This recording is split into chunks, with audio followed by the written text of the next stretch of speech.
on evaluation, no? Dayon atong kana bitong pahalagahan nato, no, ang matag adlaw labi na matag tuig, no, nga giun sa nato paggamit ang atong mga kinabuhi, no? Sa atong kahimtang sa uh, ang verse niya kung pagbabasahon, no, ang Salmo 90 verse 12, mga iso. Kung sa dili pa mga ison, mag-ampo na kita. Labing gamanan nga Dios, among amahan, daghang salamat Lord God sa imong pagkamaayo Ginoo sa paghatag nimo og kalampusan nga mapaabot namo Lord ang mga alampuanan Ginoo. Salamat sa balang espiritu nga nagagiya nagauban ug padayon namo ibitar Lord ang imong balang espiritu nga magauban kanamo, magandam kanamo nining pagpaminaw namo Lord sa imong pulong, Lord sa mga evaluation, sa mga resolution Lord, ang pagresolbar niini Ginoo Lord alang sa among kalambuan, isip mong mga pinili, isip mong mga anak na magkinabuhi, Lord, din sa kalibutan. Lord, ingon man ako, Lord, imong instrumento, magagahong ka, kanako. Sa ngalan ni Jesus. Amen. Oh, amen. Dalay ko ng Diyos. So, meaning, 2025, no, bagong tuig, verse niya, sugod sa itong prayer meeting, no, ang teksto, ganyan din his sa Psalm 90, verse 12, busa paamguha kami sa kamubo sa among kinabuhi aron mahimo kaming maalamon. Or sa English ani, teach us to number our days that we may gain a heart of wisdom. No? Sa ang atong giluluhan kini, no, may tungod sa resolution, no, para sa New Year, sa conference na New Year resolution. Ako lagi ko na Bisaya, no? So, kada tuig, no? Kada adlaw man gani, no? Mas gipahinumduman ta sa kamaturan, mas nagkaduol ta sa atong unsa man mga isod, atong kamatayon, no? Matag adlaw labi na gid tuig, no? Nga magkaduol ta sa adlaw sa atong kamatayon, no? Nanay gitakda daan ng Dios kung sa kataman ug busa, no? Na nagkaduol ta yana nga gitakda niya nga panahon. So, ug nagkaduol ta sa adlaw sa pagbalik sa Ginoo. Sa adlaw nga barog ta sa iyang tubangan aron hukman ta niya mga Islam, no? Kana ang adlaw ngayon siya, duol kamo nga gipanalanginan sa mga mahal. Ug dawatan ninyo ang gingharian nga giadlaw alang kaninyo sukat sa pagbuhat sa kalibutan. Taana sa Mateo 25 and 34. Sa mga nagtuo ug nagdawat Ginoo, no? Giingnan na sa Dios nga duol kamo mga gibless sa Father, no? Gibless sa Ama, dawata giharian. Apan ang mga wala magtuo ni Jesus, apan ang wala mo dawat ni Jesus sa kinasagasi sa may tabo, pahawa kamo kanako, kamong mga gipanghimaraot, kamong gipang tunglo sa Dios. Ngadto kamo sa kalayo nga walay pagkapalo nga giandam alang sa yawa ug sa iyang mga pagkasakit ng mga andungan mga iso. So, tungod mga ison, kay kita matagtuig nagkaduol na sa adlaw sa pagkatapusan og nining pamaagi ini ang mensahe mapukaw ta ato mga pangunahon na kung yun sa nato paggamit ang milabay nga tuig ato ra bang di sayangan daghan bang mga kahigayonan unta na nga mas mo gloom mas ma-equip mas maggamit, no, sa Dios. So niini nga pamaagi pukahon ta sa atong pagkaluya, no, dili pud pagkatulong pagkaluya lang, ha? So ani ang mga resolusyon alang sa nining tuiga, no, nga kita madasig sa paggamit nayuhon na to paggamit ang panahon nga nabilin sa itong kinabuhi, no? So, pag-andam ka na to alang sa adlaw sa paghukom. So more on evolution ta. So pangutana, sa miaging tuig ba, may improve ba ang atong pakirelasyon sa Dios? nagpaduol ba kita sa Dios kanunay, no? Naabot tayo tinguha na magpaduol sa Dios kasama ni Ginoong Hesus, no? Before siya magkinabuhi, before siya mag-ministry, mo bangon og sayo mangitag dapit alang sa Ginoo, no? Naaba kita niya nakakasikasin mo aka na hindi na ako masunod, no? Kanang mo bangon og sayo para mag-istorya sa Ginoo, no? Kay kanta ang gabi atong inaanok tungod kay sa atong kapanahonan dugay man ta mga tulog, no? Kung siyempre dugay kita mga mata. So, pero naghimo ba ta? Nihimo ba tag lakang, no? Nga moduol sa Ginoo matag karon mo. Hinumduman nato ang suod nga relasyon nagdepende gayud na sa maayong komunikasyon. Kung maayo ang inyong komunikasyon, maayo ang relasyon. No? Vice versa na siya. So, nagmatinud-anon ba ta sa pagpaminaw sa Diyos? Dili tong nadungog na ko ang tingog sa Diyos, no? Pagpaminaw sa iyang pulo, no? Pagpamalando, paghuna-huna sa iyang pulo, no? Nilain na sa mga tuig ang labay, no? 2024, 2025 na ginabasa man nato ang Biblia, na except atong dili makabasa, except atong dili makaklaro na, no? Aman na may audio, no? Pwede ginato na makakuha ang audio na makapaminaw, no? Kung mayroon ta, sahay naman kayo gabasa sa Bible or kung basa-basa sa Bible, no? Makaingan ba ta nga mga igsoon nga seryoso ta sa pagrelasyon sa Dios, no? Nga dapat magmakanayon kita sa pagpakigsoon sa Dios pinaagi sa pag-ampo.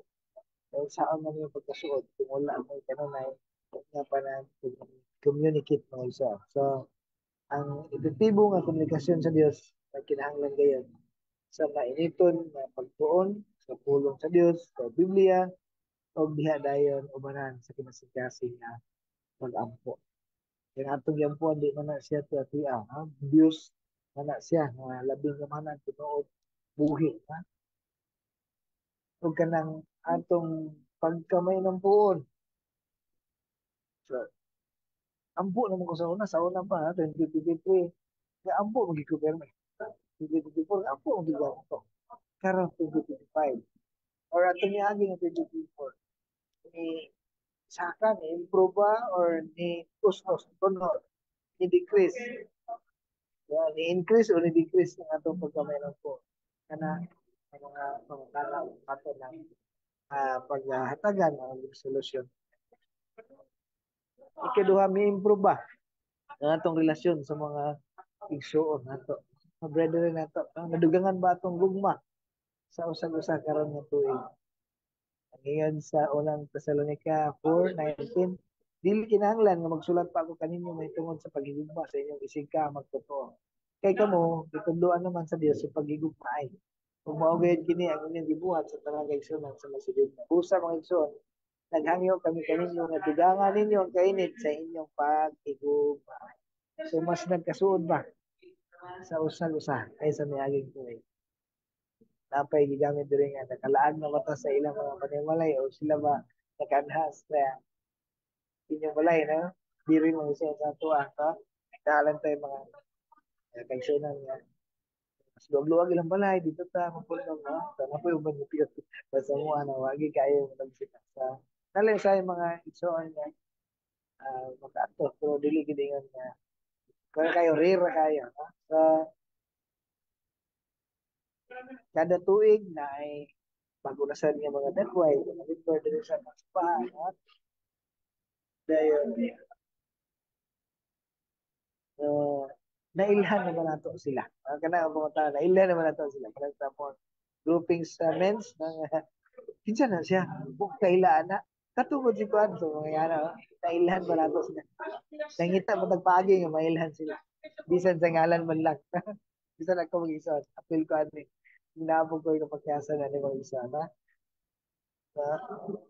Kana, ng mga pangutana, na ato ng pag tagaag na resolution ng mga isa. Sunod ni improve ba atong relasyon din sa kalibutan.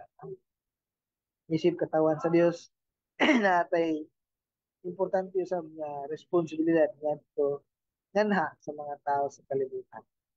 Dili nga mo mas makirelasyon sa mga kalibutanon, no? Ng mga kalibutanon nga buhat kundi sa mga tao nahimo ba tang asin o kaayan sa mga nakapalibot nato. Nahimo ba tang positibo nga impluwensya sa mga nakapalibot kanato. Nag-uswag ba sa makahuluganon nga pagkitas ko kanina.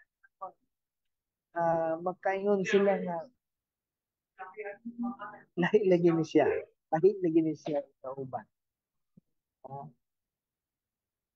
ang kahayag ba ni Kristo makita sa ato mga kinabuhi paglabi na gayud na-share ba nato ginahinay ang ebanghelyo ang gospel or sama ba ta sa kadaghanan na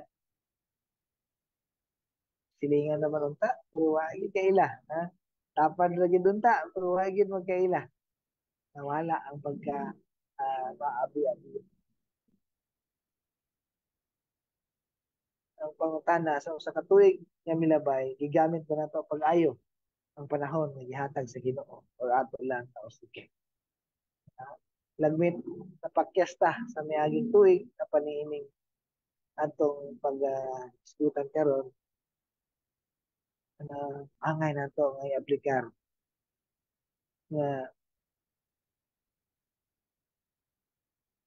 mapadayonon ta isip tinawag sa Dios na iso sa aniya resolusyon no pagpaduol sa Dios ug kang Kristo atong batasanon adlaw-adlaw pagbasa sa buhi o aktibo ng pulong sa Dios na Old Testament na ang New Testament mali po nato dito rin dito sa New Testament no? Kaya ang Old Testament gigamit ko niyang basihan mga kinabuhi sa mga katawhan nila aron makuhanan to sa aplikasyon. Kaya ang tanan nasulat sa kasulatan, sulat aron sa pagtudlo ka na to, aron makabaton tag paglaom, pailog, kadasig na nasa Roma 15:4. Yan sa 1 Corinthians 10:11 kantong tanan nga nahitabo kanila nagsilbing mga paningkingnan. Apan gisulat kini aron pasidanan kita kaya niya kita sa panahon nga hapit mo mabutan. Ah, kinahanglan nga magkabasa kita sa pulong, magbakugihon sa pag-ampo, ug magpasalamatan. Sama ni Daniel, sa iyang pamaagi sa pag-ampo. Naagid siya dapat asa ng ampo, ug gihimo niya na 3 times a day. Ug dako kay na siya nga sulod doon. 3 times a day, kahit pag-ampo. Ug pila ka tagunoto sa iyang pag-ampo, no? So, wala man siguro gimutan. Basta kay dito, 3 ka-bisis. Kailan lang siya. Mga igsoon, matasano na to. Kita, tuloy sa Diyos ang daan ng diha sa pagbasa yung pulong, diha sa pag-ampo. Another resolution ng ison, to become closer sa mga kaigsunan, pwede rin ginadasig kita nga ila-ilahon ng matag no? Sa kanto lang panimahon, ginadasig ka nga lamanuhon ang ato nga bisita. Payon. Itong ilahon, kung nga po the best na advice mo. So, atong maimbitar sa AIDS and gender group o iso ng mga Bible study, no? Kung labos na nga kining discipleship training, mga spiritual activity, mga ako mismo nag-testimony ko. Nandiha sa akong pag-apil-apil, no? So, puro siya apil-apil lang, no? So, naghatag ni siya dakong impact sa akong kinabuhi. Mas daghan kong na ila-ila o mas daghan kong na amigo, kaisulan, o daghan kong na kailan. No? Mga igsoon, o gidasig ko na po gitawag mo like simple situation. No? To get, yung tanong, kung maila-ila pa, tado sa mga solution, to get to know non-Christian better. No? So, mga dili Kristiyano,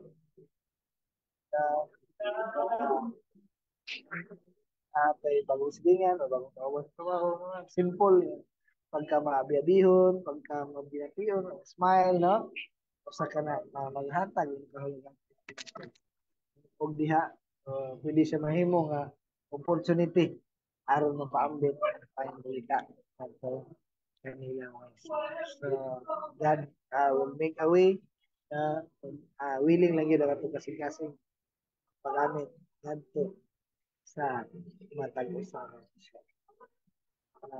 sa atong conclusion ini nga mga resolution no simple yano ra gyud kayo pero kung atong ikinabuhi i-apply may ako kayo mahimo sa atong magdugang mas masuon nato ang relasyon diha sa Dios diha relasyon diha sa atong mga kaigsunan relasyon diha sa mga mula pa diha kang Kristo na mahimo maka ang atong ang atong ma-bless ang atong kinabuhi ug ma-bless po ang uban ang atong mga kaigsunan ug nagtanaw ka nato sa kalibutan sa una mga igsoon bililhon ang panahon naghatag sa Dios kanato atong panghinaot nga kini nga mga suggestion kini nga mga resolution makatabang nga mahimutang ayo pa mas naginuton pa ang panahon nga pagpagamit alang sa iya